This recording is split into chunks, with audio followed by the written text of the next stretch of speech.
Hello again everyone, welcome back again di Bitcoin Update.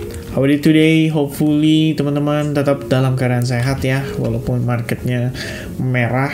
Tapi ya ini adalah kemerahan yang luar biasa, wajar sekali teman-teman kalau memang kita udah bahas dalam beberapa video terakhir. So kita udah nggak ngebedah tentang hal itu lagi, tapi saya harap teman-teman sudah mengerti kalau all of this adalah part of the normal correction aja. Dan cukup menarik, saya tadi ada sempat posting juga ya di Twitter account teman-teman. Ada dua hal yang saya highlight di situ, seperti berapa jumlah besaran yang terflash out dalam 24 jam atau 48 jam terakhir harusnya ya.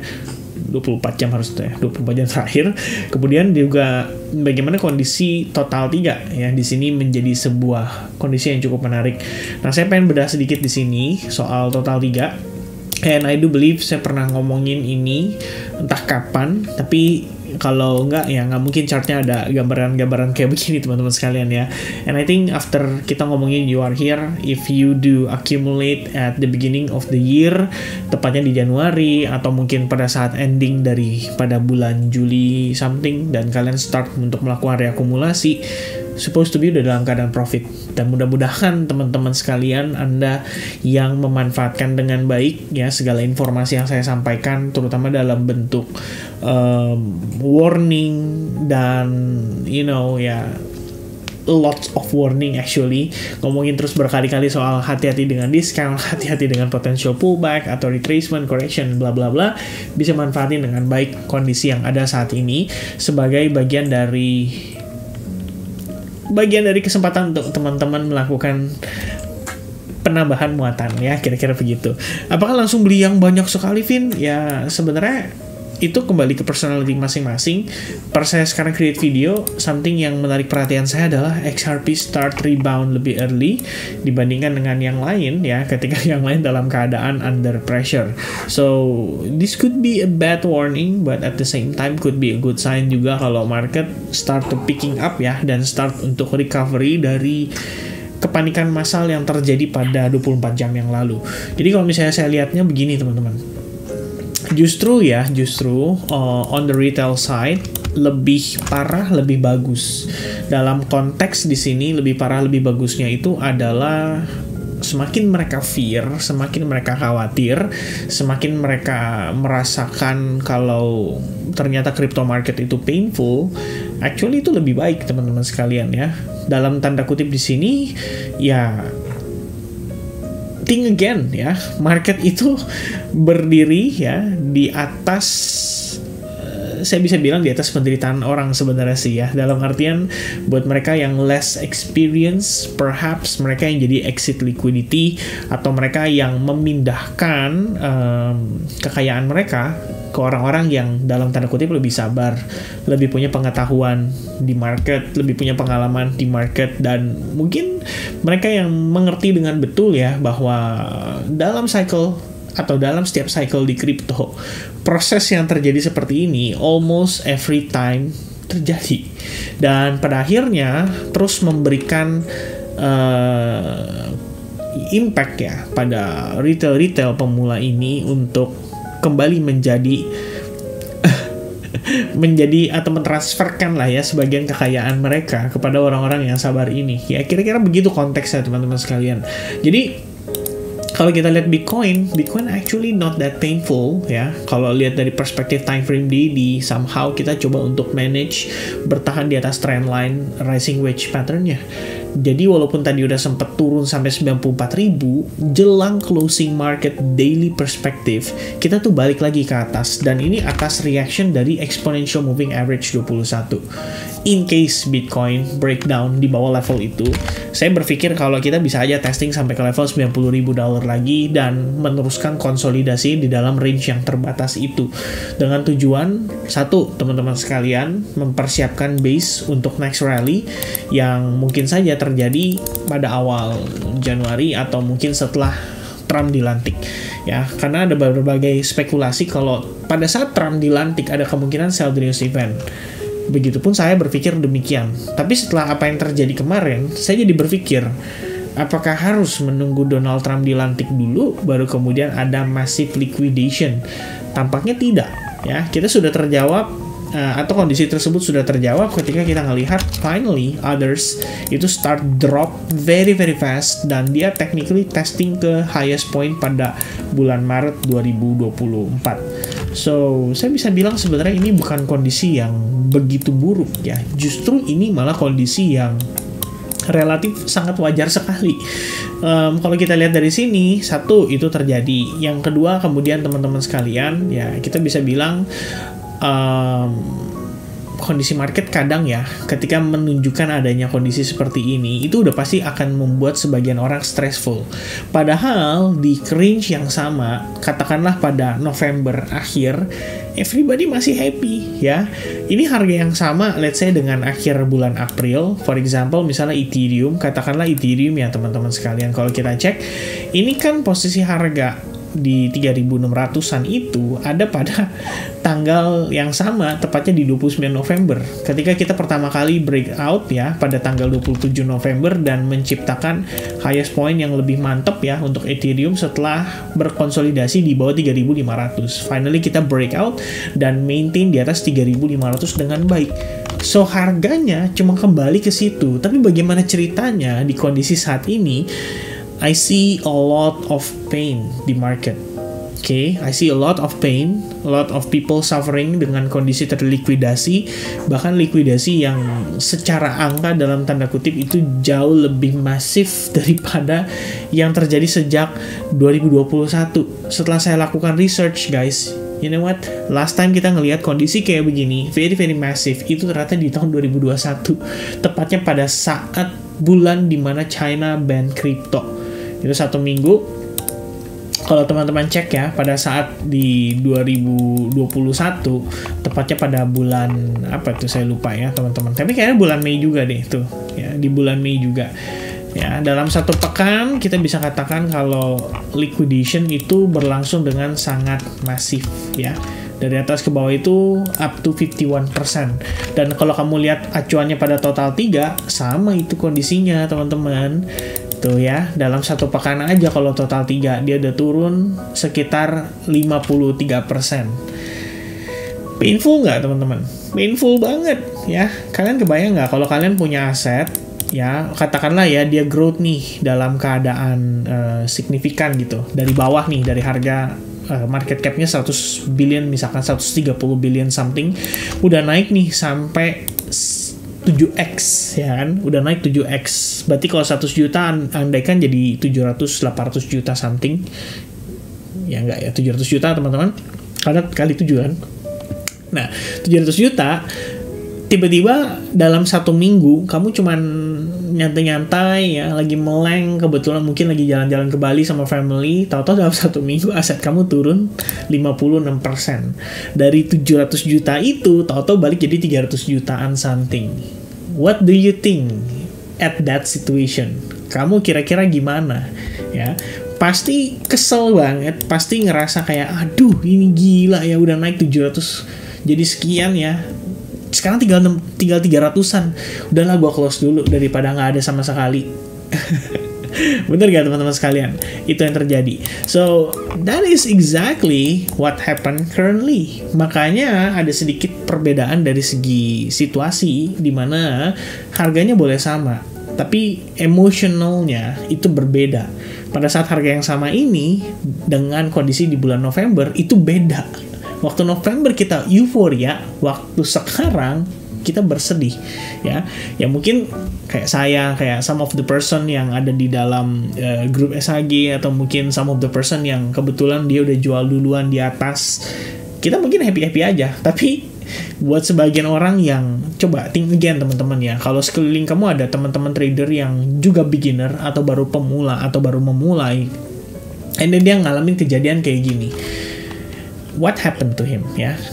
Harusnya kamu tahu tuh, itu bisa jadi pertimbangan kita melihat bagaimana kondisi market crypto itu bisa mengubah, bukan mengubah lagi ya, tapi bagaimana kondisi market crypto saat ini gitu. Sebenarnya kelihatan dari situ. Kalau sampai mereka dalam keadaan parah sekali atau mungkin boncosnya gede-gedean banget teman-teman sekalian. Nah itu sebenarnya ya menjadi kunci kapitulasi yang justru menyebabkan market crypto ini bisa saja nggak perlu further correction atau koreksi yang lebih jauh lagi. Tapi demikian ya, kadang market juga nggak seketika dia langsung pulih juga sih. Kadang-kadang perlu waktu ya. Kadang-kadang kita bisa bilang kalau market itu perlu proses rebalancing, perlu proses settlement dulu. Ya mungkin bisa butuh waktu 1 minggu atau mungkin 3-4 hari before kita ngelihat next movement-nya. Dan kadang-kala siksaan lebih lanjut juga bisa terjadi kembali pada kondisi market, ya, berbagai kondisi market.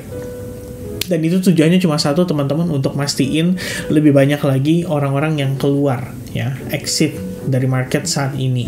And currently, I believe kita bisa ngarah ke situ karena masih ada room atau masih ada ruang gerak ya untuk market kembali mengalami koreksi lebih jauh, seperti contohnya USDT dominance.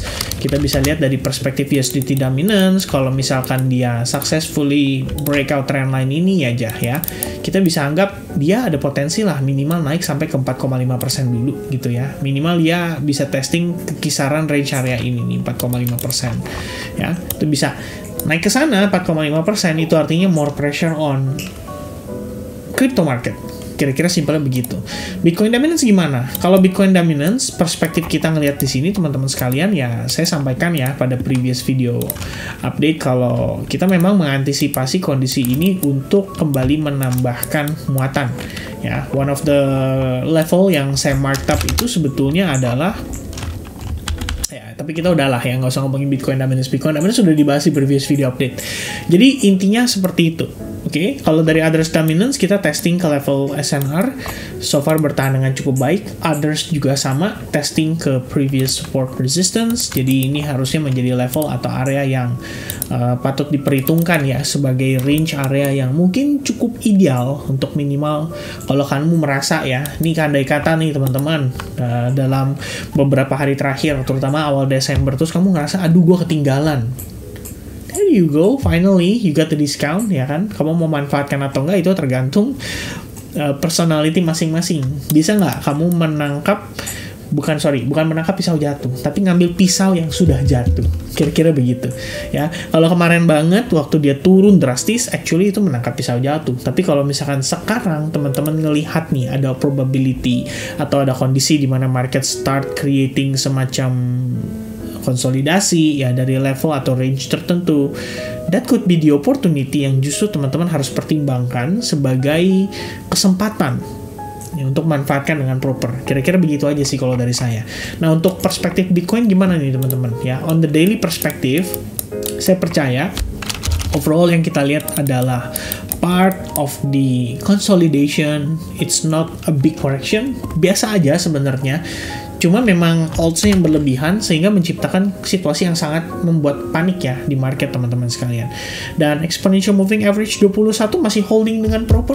Saya pikir ini bisa aja dia ketahan dulu di sini atau mungkin bakal consolidate a bit ya before I don't know the next push or even the next correction ya. Itu bisa terjadi teman-teman sekalian. But for now, in case kita ngelihat dia break dari rising wedge, you can anticipate level $90.000 karena di level itu terdapat SNR yang terbentuk dari pergerakan sebelumnya. Ya bisa jadi area yang cukup menarik juga untuk kita lihat lagi dari altcoins-nya kira-kira gimana setelah dia sampai ke level tersebut.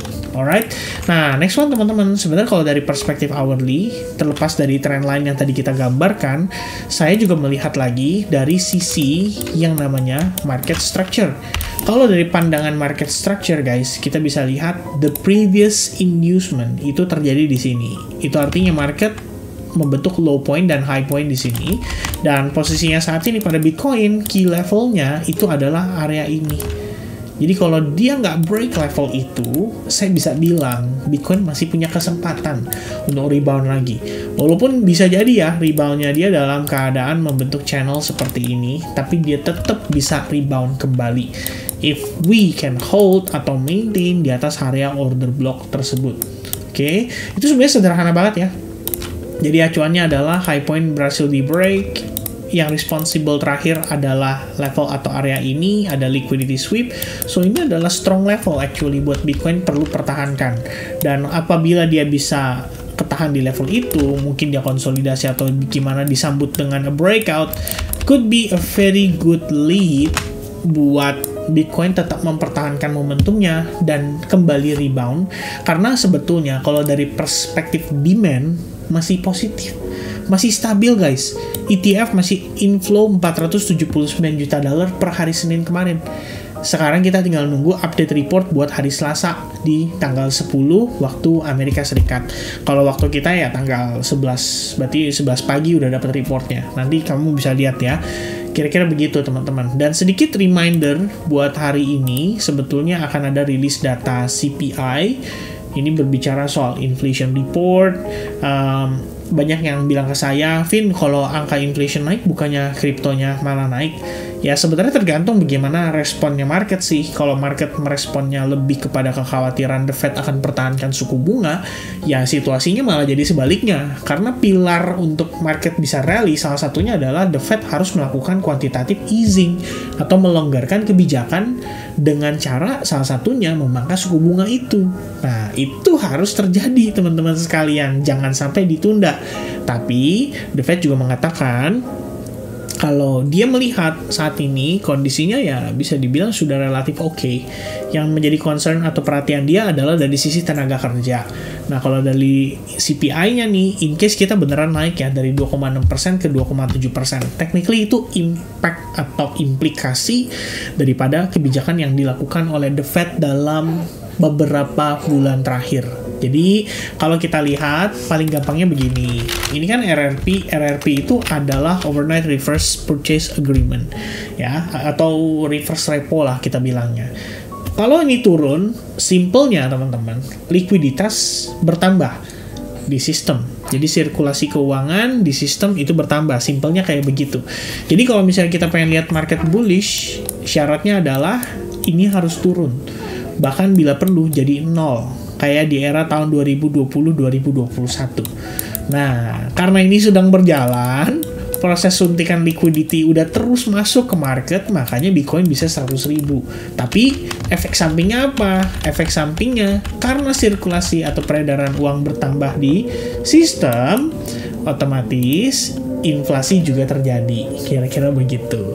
Jadi selama angkanya dalam batas wajar, kalau menurut saya mungkin tidak akan terlalu mempengaruhi market yang gimana banget, justru bisa menjadi sebagai bentuk reflection kalau situasi liquidity itu sudah mulai disuntikan ke dalam market, baik itu terhadap stock market yang technically udah creating all time high baru lagi barengan sama Nasdaq, ataupun Bitcoin sebagai one of the risk on asset ya, yang saat ini digadang-gadang kalau kata Jerome Powell ini adalah gold 2.0 atau gold virtual ya, bukan saingannya dolar. Ya udah, kalau misalnya kayak begitu berarti kita bisa katakan hopefully market bisa menyerap liquidity dengan baik dan kita bisa dapatkan reaksi daripada CPI yang tidak terlalu berlebihan. Intinya jangan sampai meleset. Kalau angkanya 2,6 ternyata jadi 2,9%, that's gonna be a different story. Buckle up teman-teman, maybe akan ada activity tambahan ya, atau selling pressure tambahan terhadap market. Itu aja dari saya teman-teman. Ya, karena ini udah masuk ke jam salat subuh ya. So thank you very much guys for paying attention in this video update. I'll see you guys again in the next update for altcoins and the live streaming. Bye bye guys.